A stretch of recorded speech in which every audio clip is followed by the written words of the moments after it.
Well, it's May Day again. The first day, the first day in May, usually dedicated to workers in various parts of Nigeria and the world, of course. Well, May Day is referred to as Labor Day, and it's an annual holiday to celebrate the achievements of workers and compensate their hard work in support for better working conditions, fair wages, shorter working hours, basically the welfare of workers around the world. But we're focusing on Nigeria now. Well, this year's May Day celebration comes in the face of issues, including calls for a new minimum wage, or living wage as some have tagged it. But we do have fuel scarcity and rising inflation, among other things, bedeviling the Nigerian worker. Oh, well, let's get into this conversation. We have with us in the studio a chairman, Trade Union Congress, Lagos Council, Bengai Kundayo. Good to have you join us. Good morning. Thank you for having me.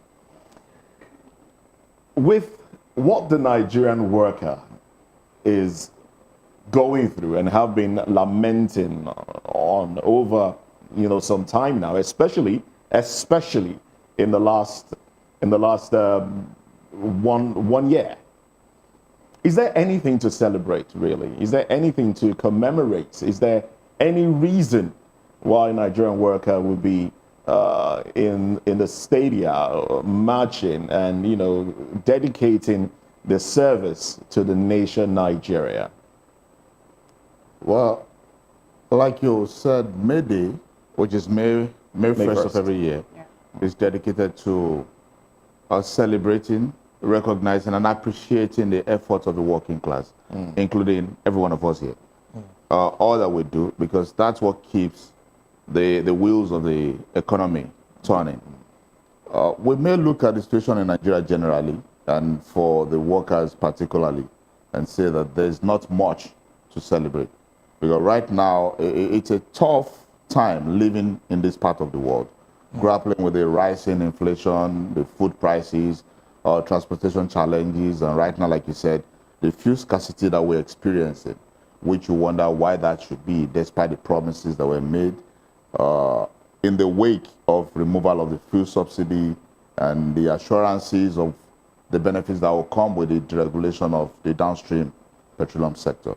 But then, we still must find reason to appreciate ourselves, to appreciate every worker in the nooks and crannies of the country, turning the wheels of the economy, making things work. So we have reasons to still celebrate and appreciate the workers. We do. Yeah. Interesting. Some people will disagree with you because government has constantly compared Nigerian worker to workers abroad in other climes, compared how much fuel goes in other climes where the people buy fuel for $60, and all of that in comparison to what we spend here. But we haven't exactly juxtaposed earnings in Nigeria to earnings in other climes. If you look at that, would you say there's truly a reason to celebrate? Well, and what exactly is your organization doing to ensure that I just can't wait to get into this one. Okay. What exactly is the Trade Union Congress doing to ensure that the rights of workers are upheld? We hear that IPMAN is threatening to go on strike for lack of monies for debt due onto them that has not been paid to the tune of billions. I think I saw about 200 billion naira or something like that. Yes, 200, okay. Yes. First, there is reason. There is always reason. Not just celebrating, like I said, appreciate and recognize the effort of workers.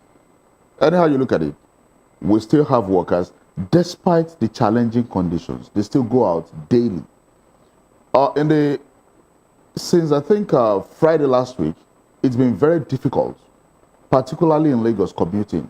You find people standing in bus stops, despite that hardship. People trekking as well. No, people trying to get, people trekking as well. Yeah.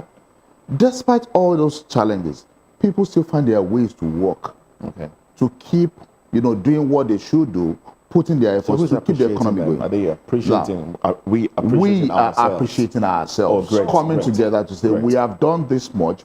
Despite all these challenges, it is proper for us to appreciate ourselves, even if the government is not appreciating our efforts. Because if government is truly appreciative of what workers are doing, this is not what we should be having. Despite the fact that before we see our pay, the taxes are deducted, and you wonder what the taxes are used for. Where is the security? Where is where do you have the good roads? Because, like you talk about, there's so many ironies in our economy. You talk about roadworthiness for vehicles, but you're asking whether the roads are worthy of the cars. Those are conversations that have been going on. Now, coming to the other question that you asked, talking about comparing. The comparison that we've been hearing from government has been more of comparing cassava with orange. Tuber and fruit, they are not, they are food, quite all right, but not in the same category. At all. Now, ask yourself the question, what is the minimum wage in the Western world? You'll be hearing things like $15 per hour. If you do $15 by 8, what does that give you? That's about $120. How much is that in Naira? That's over 120,000 Naira. Do you pay, daily, right? Yes. Do you pay that as minimum wage in a month in Nigeria? Now let's flip it. And this is a conversation that we need to have as Nigerians. And that's why some of us will say that, see, we are probably not pointing our actions in the right direction. Okay. I think we've gotten to that point that we need to actually take the National Assembly to task. Now, let's also flip it. Look at what a congressman earns in the US versus what the National Assembly, the big guys, Oh, yes. going about in their barriga and everything, what they earn in Nigeria. Now compare that to what the common man earns. The disparity is just, how do you explain it? All right. Talking about the discrepancy now, you actually made mention of some people in other clients earning in hours. And here in Africa, or rather here in Nigeria, we don't really get that. And some people are now clamoring for us to be paid per hour. You find out that some people, for example, those in medical team, I think they get their money per hour, they pay them their locum per hour and all that, but it doesn't really go round. So now do you think actually it's time for us to actually say, in Nigeria, government needs to go ahead and disintegrate this way we're being paid and start paying us hourly? And that is not one. And in other hands also, we learned that the president was of the opinion that he has to raise some people's, increments in range now, 25%, 35% also for some people to consolidate their salary structure, which Labour has come out to say that's not what we want. We want a living wage to be paid. Now, is it that we are not really giving the government the time now to, for the president, he needs to get out to people, to reach out to Nigeria in this hardship? Do you actually think that's a good work in the right direction? Somewhere in the Bible, I'm sorry, I can't really remember exactly where, I think Jesus Christ was talking and said, who amongst you the children will ask for fish and will give the children snake? It's kind of, your children are asking you for bread and then you go bring stone to say, take this. See, what Labour is talking about right now is simple and straight. In this economy, you have removed subsidy, right?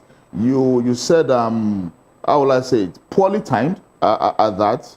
You also try to harmonize the forex windows, okay, without looking at the challenge, the peculiarity of the Nigerian situation, where people don't really need dollars to do things, but they are buying and holding, hoping. Because dollar, at this point in our lives, is no longer a currency. It has become a commodity that people buy to resell and make money. You did not tackle that. You jump into harmonizing the, and we are where we are right now.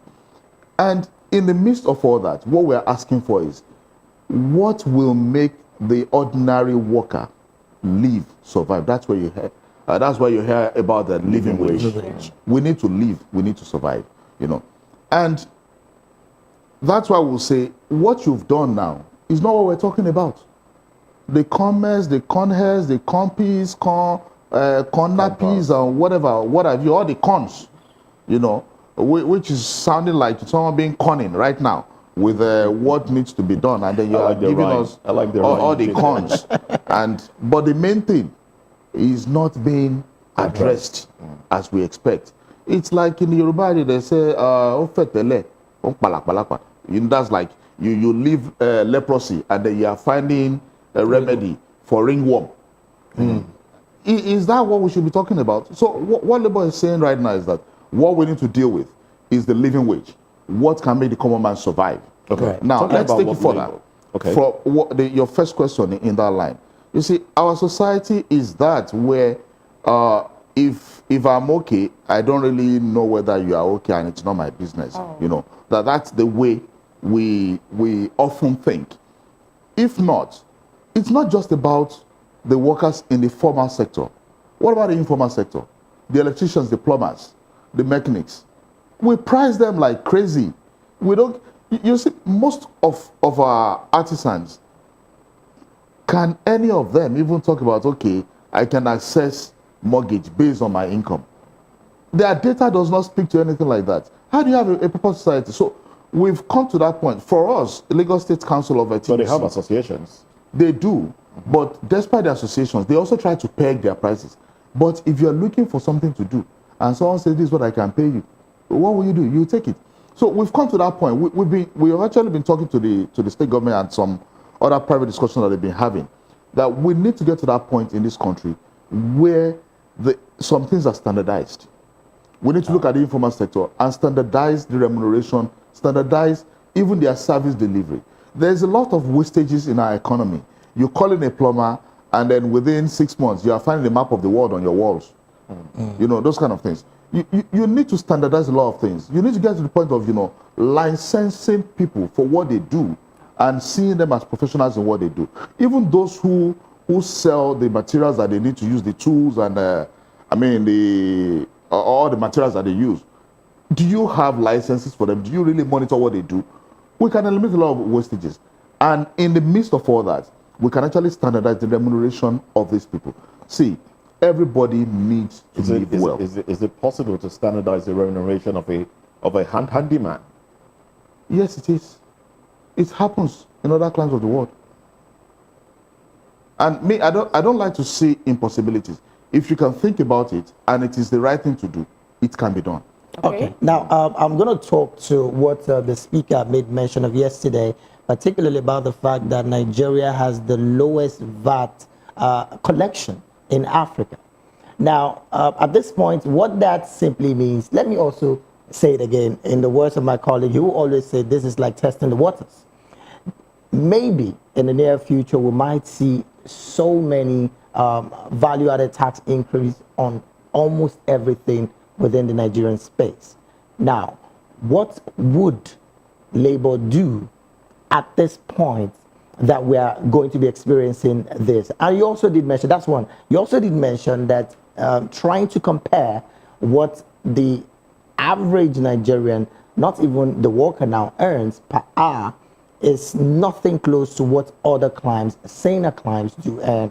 And you did say that even the people at the Senate, what they earn as compared to their counterparts in the saner climb is nothing, of course, to be compared to. Do you now would say that our democracy is very expensive? And how can that, and how can Labour really get involved even more inclusively, particularly on the area of remuneration for her workers? Because like we know, Nigerians are going through a lot. I mean, workers are going through a lot. And then finally, that's the third one now. Subsidy is gone. Do you believe that subsidy is gone? Okay. Your first question was about VAT. Yes. What the speaker said. They say, he will come to equity was called with clean hands. The first question is, the ones that you've collected, what have we used them for? Okay. Now, it is in this same country, was it about a year ago, when the less than a year ago, actually, I think towards the end of last year, when this new assembly that we heard about the millions of naira for vehicle for each of 160 them. million.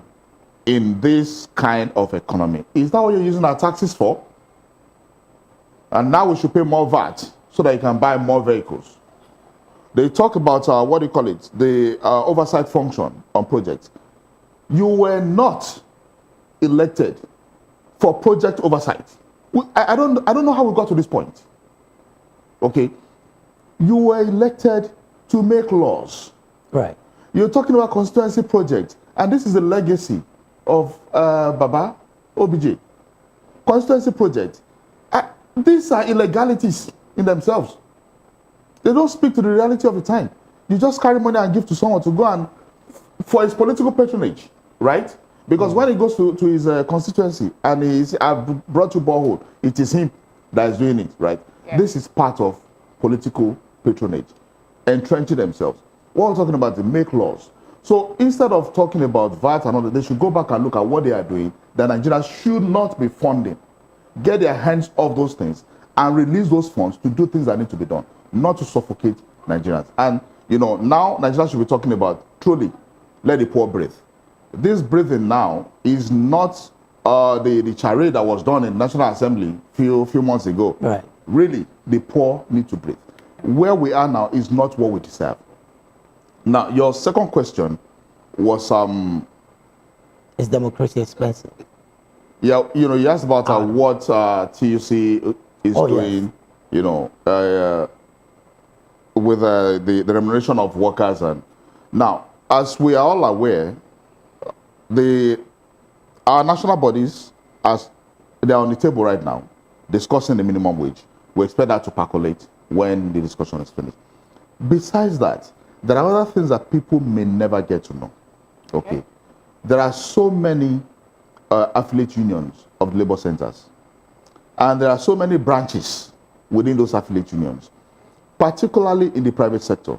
The ones we hear about is the discussion with government, because that usually will set the tone for even the private employers. And even discussion of the minimum wage, NECA is also there. The Employers Consultative Association, they're also there. Besides that, there are pockets of discussions going on steadily by different unions, different branches with different employers. It's a steady thing going on. Where necessary, as Labour Center, we go in there and, add a bit when we are called that they need that, superior position. And there are resolutions, there are agreements being reached at different levels to improve the life of workers. Those are ongoing. Okay. Talking about this agreement and everything that's going on actually with Labour TUC with the government, Nigerians are not really happy. Let me put it that way. Nigerians have the opinion that the only thing Labour and the only thing Nigerian Labour Congress does is when they hear what Nigerians are talking about, going out there to meet the government, it's more like they will just trade us for something else, maybe something bigger in the pocket and all that. Because before now, Labour were everywhere talking about how we're not going to take the subsidy. Before you know what is happening, we'll have the electricity hike. Before from there, so many other things are coming on and we expect them to do something and nothing is being done. And these are the people we have to be the intermediary, or rather our mouthpiece with the government. Let me say that I wouldn't blame Nigerians. Okay, as a people, we have a terrible history of broken promises, broken trust, and all that. So it's been difficult for all of us to trust our leaders. And each time you have people go and have discussions, when they come out with a result that is not what we expect, the first thing is based on experiences. Oh, they've been settled. Okay. However, oftentimes when you go into discussion, you are coming with your own side of the story. You get to table and then you find other arguments. Sometimes there are data that cannot be put in public domain, that are shared with you. And then you see the reality on ground. And you know that the route that you are pursuing, you cannot go further with it. This is based on experience. Now, how you come back and explain to people is a different ballgame. That's what we determine whether people will truly believe. I didn't want to interrupt you earlier. I wanted you to finish the questions that David asked. But the issue about, you said something about the conversation with government ongoing as it concerns minimum wage or living wage, as the organized labor has tagged it. But what really has been happening? I want your input on what has been what has been happening, because if you say that you've had constant negotiation with government and other employers of labor, different aspects of labor, discussing the wages of workers. Did organized labor, which includes TUC, come to the agreement of the 25% and 35% that government has added? And if you did, why is NLC now saying, no, we will not agree to this? Now, like I said earlier, the discussion that we are aware of is for the living wage. Okay. That's Not- the discussion you are having. Yes. Not, cherry picking the cons. So isn't this a slap So, on the faces of organized labor and Nigerians? well, why it is not what is expected, okay, it's an improvement to the income of those government workers. So the natural approach, which is what you've seen now, is this is not what we're asking you for. If you put it, we have seen it. We're probably not even thanking you for it, because what we're discussing is different. So let's get on, go back to the table and finish the discussion on ground. This is the Don't first, derail the conversation. The conversation is about living wage, Mr. and that's the Bina, direction we're this is the pursuing. first day of the month of May, the Workers' Day, where the organized labor actually told us that we're going to see the new minimum wage. Today is the day. And from the look of things, it's like Nigerians are not really going to get any minimum wage today. Rather, we're just seeing the issue of the increment. And, why I decided actually to ask, or why I'm asking you this question, is the fact that it's more like people are beginning to blame Nigerians for what we're having. Mr. Atiku Abubakar's opinion that Nigerians actually we are the ones subsidizing corruption, and we are also, contributing to what we're having in the country. Joe Ajero some time ago blamed Nigerians for not, for easily adapting to the issue of the fuel subsidy removal and all that, So are we the ones that are supposed to be blamed now for this issue? Because we are Nigerians, we are the ones receiving the brunt, the bigger blow of this whole economic challenges and all that. Why is it that we are the ones people are blaming now? There's a saying, there's a common saying, on the street. I'll say this in I'll try to interpret it in English. They say, I mean, simply saying, whatever people turn you to is what they use to still abuse, insult you later. Yeah, they should continue. Alhaji Atiku Abubakar and the rest of them should continue to poke fingers in Nigerians' eyes. But we still remember the stories, okay? The, privatization of Nigerian entities and all that. See, people should not, maybe as Nigerians, we're easy to forgive and forget, okay, as we say. But we've come to a point in this country that we need to begin to call people out individually, okay? If we're talking about the mess that where we are in Nigeria now, anybody who has passed through the governance of this country at any point in time, especially within National Assembly and the presidency, should shut up. Because they were part and parcel of the problem that we face today. Now, they may also not be totally incorrect if they say that Nigerians are also part of the problem. And we do say this. It is that day when Nigerians get out of the shackles of sitting down and waiting for miracles to happen, waiting for a Messiah to come. That is the day that we'll break free from this nonsense. Where we are now is a people that have been psychologically, beaten down to the point where we do not believe anymore that the power is actually in the hands of the people to actually demand and insist on the right thing happening. We say this is democracy. Government of people, by the people, for the people. Sorry to interrupt you. I put up a post yesterday. It was me venting, actually. And I talked about the power of the people. And the example I cited was my experience on Sunday when I went to get fuel. I went to a particular filling station.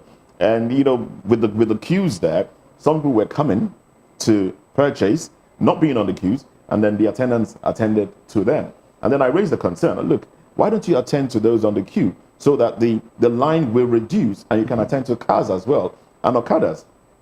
And then I said that, and then other people picked it up, and there was an argument. And people started arguing, quarreling with those that were jumping the queue to get fuel. And what was the response? The response was the management of the filling station turned off the light and said, when you stop quarreling, we will continue selling. And the light was turned off for over an hour. I got angry and I had to leave.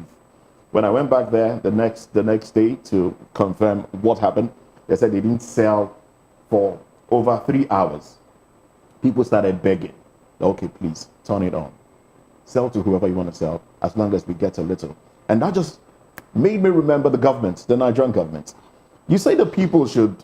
Government has a way of pushing you, strangulating you to the point where you say, okay, whatever you want to give. We will not see this kind of thing play out with the wages that have been given already and the sufferings that Nigerians are going through.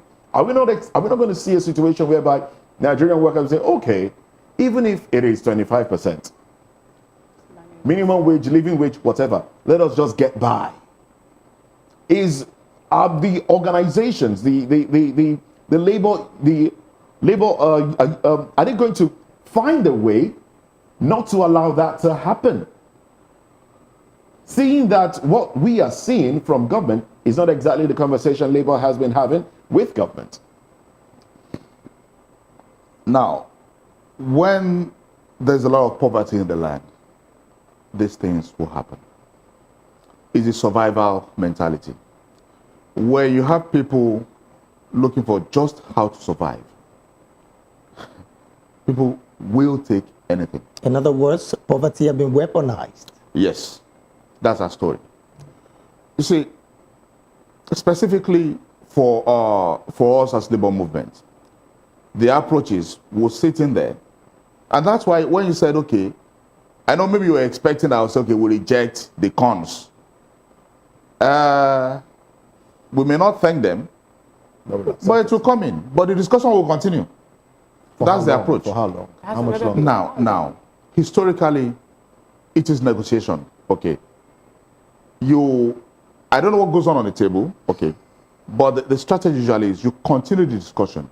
When you see that the discussion on the table is no longer reasonable, progress is not being made, then you revert to your constituencies. And that's when decisions get taken to take it further. Taking it further, the things that we'll do. But we have not got to that point yet. So the question of how long is not the one that I can actually answer. It's okay by this time. So there's a possibility that this conversation on the minimum wage may linger till the end of this administration's first term. Of course not. Of course not. I don't even see it lingering till the end of the year. I don't see that. I don't see that possibility. I don't see that possibility. That's not going to happen.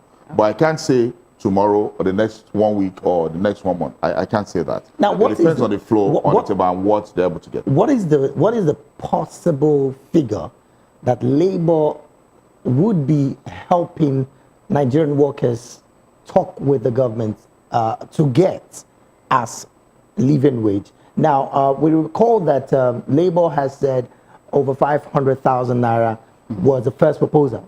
And then just like you pointed out a couple of minutes ago, when you guys get to the table, they show you some facts that are not, quote unquote, not to be in public domain. You then look at it and say, okay, there is no possibility. In fact, some quarters have said Labour is not being realistic with that figure. Now, what is the likely possible figure that Nigerian workers might be getting from the federal government as a result of this conversation? I don't have that information. I won't beat around the bush. The likely figure is not what's available to me.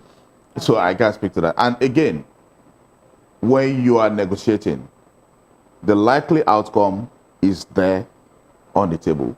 Okay. Talking So about the likely outcome is negotiation, already there. Sorry. The likely outcome is on the likely table. outcome is within the discussions on the table. And you see it. That's why when you see this likely outcome, that you see that it is possible, and someone is telling you it is not possible, that's when we go the other way to say, no, you can't tell us the story.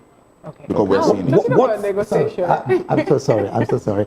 Now, we've just spoken about the Nigerian workers, particularly labor workers that are under the TUC and, of course, the NLC. How about private individuals? Why is the labor not also talking about that when it comes to increase in living wage?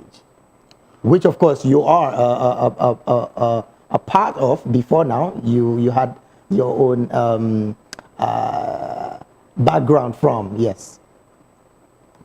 So when you say the private individual, you mean someone that is self-employed or running his own business? Or? Someone running the business, the employer, and of course the employee of a private sector. Okay. I am from the private sector. My employer is there. I am an employee in the private sector. And we have our discussions. So that's why I said there are negotiations always going on. And we always have that. Okay. So those All right, discussions are going so on. we are pressed for time, and we have to let you go now. But what are your concluding thoughts as to what the Nigerian workers should look forward to, really? Because we have seen that a lot of Nigerians are not happy with what the government, the announcement made late last night, the 25% and 35% cons, as you know, we have tagged it. What would be your word to the Nigerian worker now?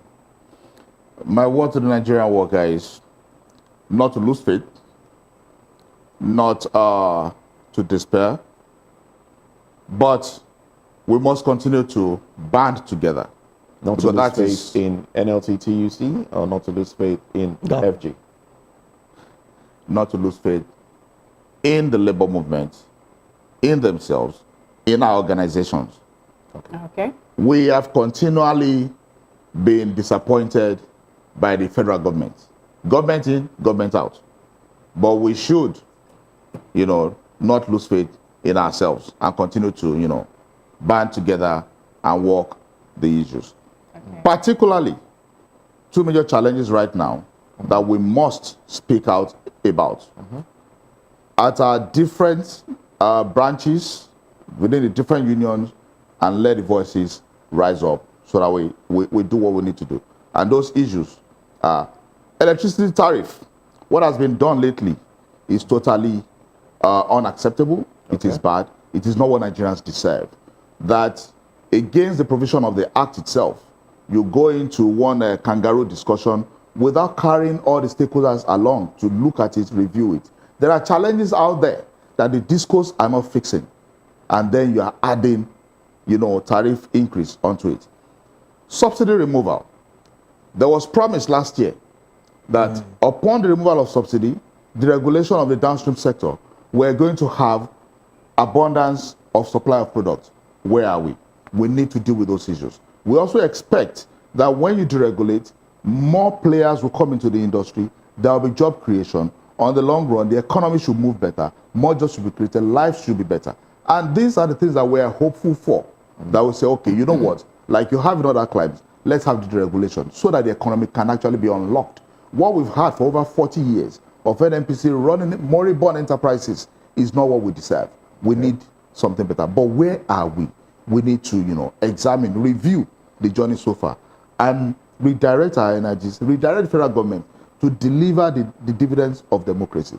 Democracy is government of the people, by the people, for the people. And that's why the theme of this year's May Day is people first. However, in Nigeria, it appears that our democracy is government of the few, by the few, for the few. So we need to come together as workers, as Nigerians, to demand what we deserve as a people and move life forward. We should also remember that we are here today, tomorrow beckons.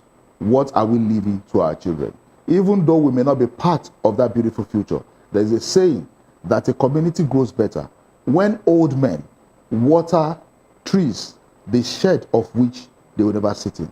We may not see that promised land, but we need to work for it and prepare it for our children. Thank you. All right, then. Thank you very much. We've been discussing with Gbenga Kundayo, Chairman, Trade Union Congress, Lagos Council. Well, we do appreciate you for your time and your thoughts. Thank you. Thank you very much, sir. All right, we'll take a break now. When we come back, we will be talking. We'd like you to stay here a bit. Okay. Sorry. Well, we'll take a break. When we come back, we'll focus on The state of the nation, state of the nation. amid fuel scarcity, electricity tariff hike, among other issues. Don't go anywhere. all right, then. Stay with us.